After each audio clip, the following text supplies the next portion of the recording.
Hi, I'm going to show you now a beautiful sous vide dish called sous vide lamb chops with mint sauce, which is another great function of the TM6, being able to sous vide in your Thermomix. But before we go, I've just got out all my ingredients ready, and I've noticed that my Tupperware with my cooking salt in it is empty. So I thought I would show you another great function of the Thermomix, which is to mill. And so you can mill any of your raw ingredients, and the beauty of that is that your end result has no additives or preservatives, and you know what's in it, which is 100% the raw ingredient, and you can do it fresh anytime. So I am turning my Himalayan rock salt into my cooking salt. I'm going to do a fair amount because I like to, oh, that's all, that's enough. I like to fill up my canister, but so all I need to do is turn this up to speed 10 for about 10 seconds.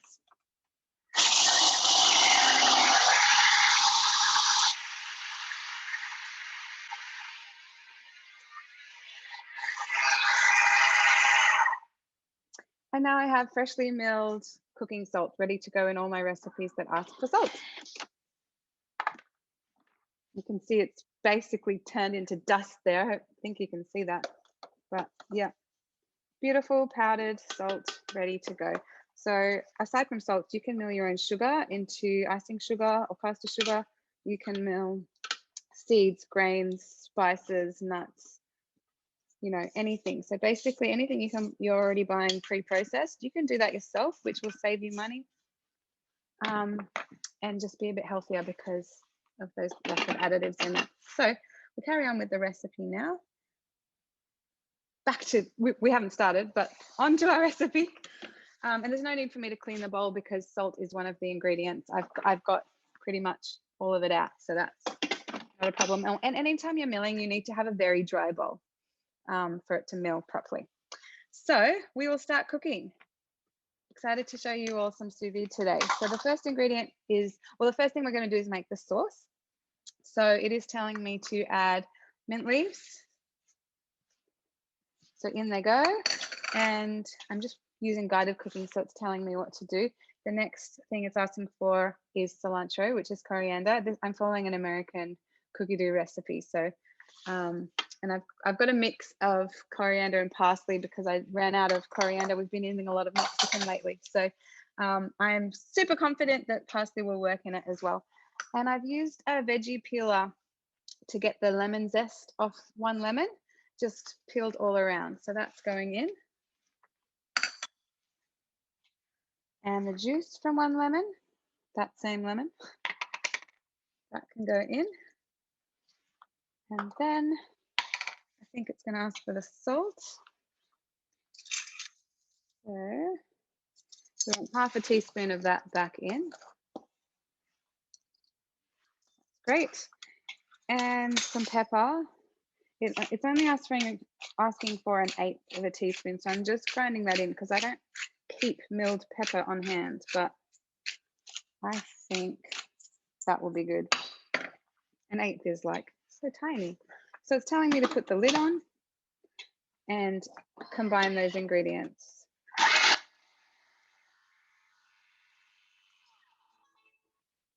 Okay, so I'm going to scrape it down and just have a check. Anytime you're not happy with how the Thermomix has processed your food, you can press the back button and do it again. Oh, it smells, that smell just hit me. It smells like mint. So I should show you. It's done a pretty good job. I actually want to chop it further because I could hear it. That's why I was talking about it. I think all the ingredients flung to the side too much.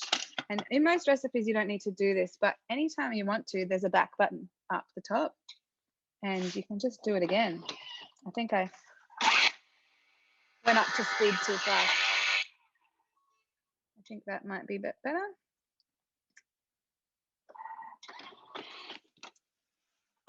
Yeah, that looks good. Everything nicely chopped. We are going to be mixing this further as well once we add the oil. So it doesn't need to be completely small, but I wanted it to be a rough sort of texture. So now just adding a whole heap of oil. And I love that the scales just come up on the Thermomix. So as you're adding your ingredient, you know, you don't need to use measure cups. It just all goes in very nicely. And on the TM6, the scales go in 1 gram increments, or if you're using the imperial method, which I don't often, but this recipe is, it goes in 0.1 ounces. Does that make sense? Yeah, it does. So it's very sensitive and accurate, which is good. So it's telling me to put on the lid, and now I'm going to mix this for 1 minute on speed 3. So that has finished, and it is asking me to transfer the sauce to a bowl and set aside. I'm going to put it back in this bowl that I had the lemon zest in.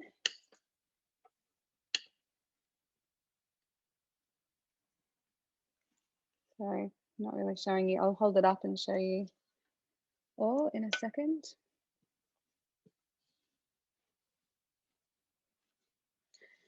But it smells really good. So that is going to go on top of our lamb when it's ready, and will be a delicious addition.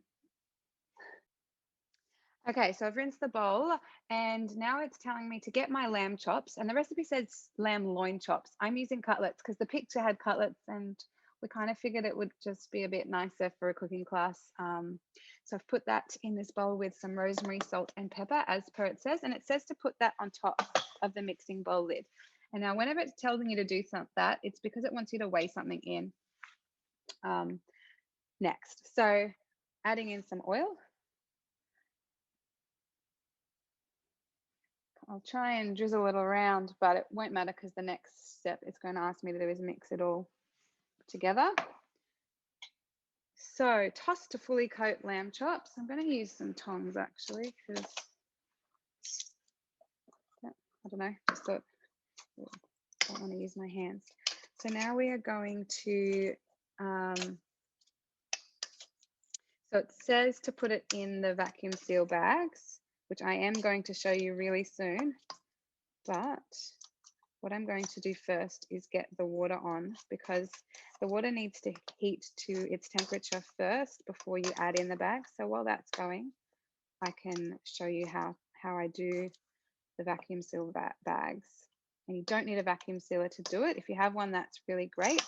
But if you don't have one, that's the method I'm going to show you. So yeah.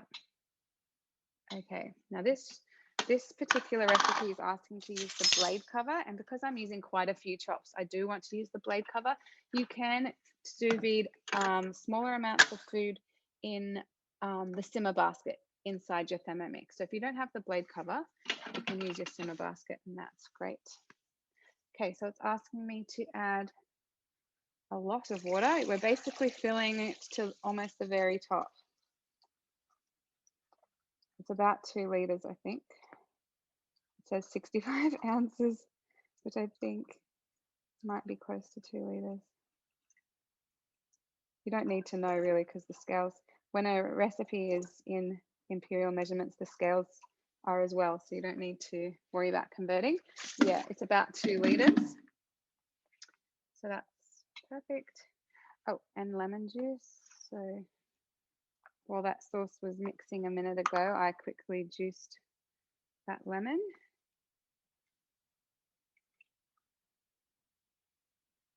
Okay, maybe it's about half a lemon's worth. And that's because when you're cooking over a long period of time in the stainless steel bowl, you need something acidic in with the water to save your stainless steel. So it's important you don't skip that part of the recipe when you're doing sous vide. Okay, so measure cup goes in, and that's heating up. So while that's heating up, I want to show you how to prepare your bags. So I have here a bowl of water, and I'm going to put that down a little bit. Okay, so get our lamb chops here. I think that's tossed enough. This would just be good as is with rosemary oil. You can't see it. Rosemary oil, salt and pepper, but it's going to be delicious with that sauce we made. Okay, so I'm using snap block bags. Just make sure you get BPA free snap block bags. And because sous vide is such a gentle heat, it's very safe to cook in these. It's not going to be releasing any of the plastic into your food. So I'm going to try and lay them in so that none of the chops are overlapping.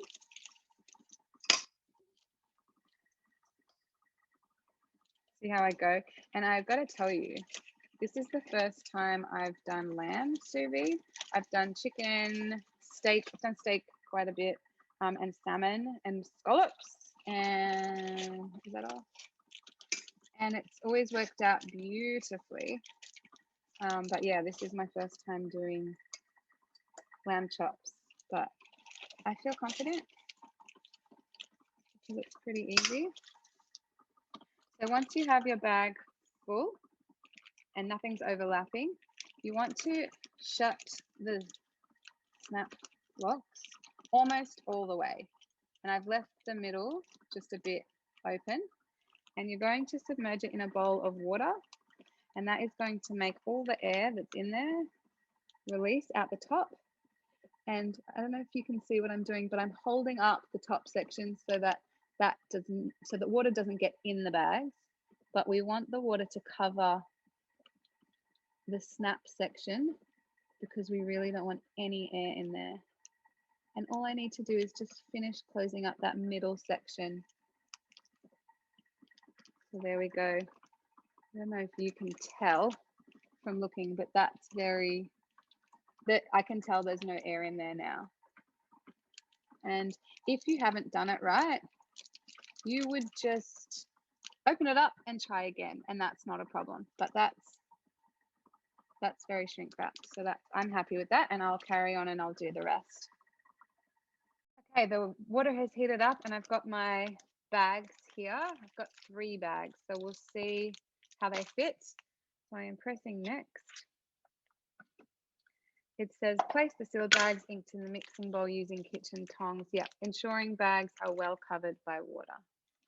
They tell you to use the tongs because the water is hot. It's not that hot, it's just kind of warm. So I'm not too worried. Okay, looking good. I think there's room for my 3rd bag, which is an addition to the recipe. And the other thing to check is that the water isn't going to go too high, and I think it's good. Okay, so now we start the sous vide, and it says to go for 2 hours at 140 Fahrenheit, which is 60 degrees Celsius. And I've looked it up, and so that's the good temperature if you want medium cooked meat. And if you wanted it to be medium rare or rare, you'd go down from there. So on your screen, you can see here I've set it to, well, the recipe has it set to 140. If I wanted it to be medium rare, I believe it's 132, which is the same as 55 degrees Celsius. So I'm going to do 132 as an experiment because I do like medium rare, and we'll see how we go with that. So we'll come back in 2 hours to show you the next part of the result. The sous vide has finished now, and all I need to do is take out my bags and heat it up on a large fry pan, 2 minutes each side. So looking good. I'm excited. I'm just going to cook 2 of these because I want to cook the rest at dinner time. But I've got a pan heating up here, and but I want to show you these. So 2 minutes on either side, and they'll be ready. So the thing is, if I wanted to do this ahead of time, you can have these bags. They're, sous vide ready. You can put these in the fridge. So if you want to do it any time of the day, you can have it done ready in the fridge until it's time to heat up your barbecue or whatever you're entertaining guests, or it's dinner time. And then it only takes you an extra 4 minutes to have your lamb ready. And that's the same as steak or chicken or anything that you're going to be searing. Yeah, ready for dinner time. Just a super quick, perfect result. So the thing with sous vide is that because it's such a gentle cook in that water bath, the texture is silky smooth each time. So that's why you'd go to this effort of doing this ahead of time to sear it. So see if that's ready to turn over.